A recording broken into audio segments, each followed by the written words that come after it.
અત્યારે આપણે ધોરણ 5ની સ્વાધ્યાય પોથીમાં હિન્દીમાં બીજો એકમ ગિનતી આપેલો છે તે જોઈશું પેજ નંબર 10 ઉપર.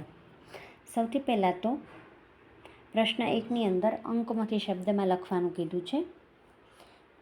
અંક આપેલા છે તેને શબ્દમાં લખશી.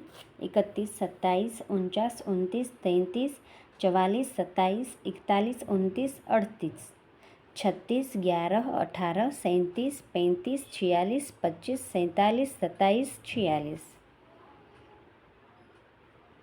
ત્યાર પછી પ્રશ્ન 2 જોઈએ. શબ્દ સંખ્યામાં આપેલી છે તેને અંકમાં લખવાનું છે.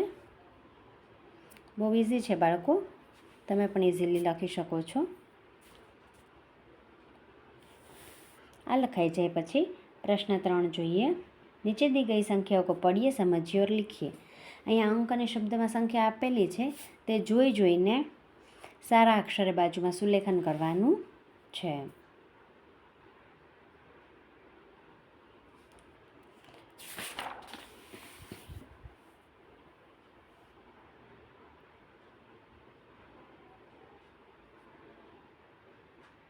ત્યાર પછી પેજ નંબર 12 ઉપર પ્રશ્ન 4 આપેલો છે. સહી જોડ મિલાઈએ. જોડકા આપેલા છે. જોડકા જોડવાના નથી, પણ અહીંયા જે છે એ બાજુમાં બોક્સ આપ્યા છે, ચેક બોક્સ, એની અંદર જે છે એ લખી નાખવાના છે. ત્યાર પછી પ્રશ્ન 5 જોઈ લઈએ. સહી વિકલ્પ કે સામને ટિક કીજીએ. પેલું 29 છે, બીજું 37 છે, ત્રીજું 41 છે અને ચોથું 23 છે. સામેના પેજ ઉપર પાંચમું જે છે એ 38 છે.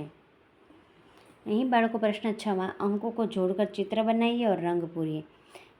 1 થી 50 એકડા આપેલા છે, ગિનતી આપેલી છે 1 से 50 તક. એ જોઈન્ટ કરવાની છે અને ત્યારબાદ ક્યુ આકૃતિ બને છે તે જોવાની છે. અહીંયા સસલાનું ચિત્ર બને છે અને આ ચિત્રની અંદર તમારે બાળકો રંગ પૂરવાનો છે.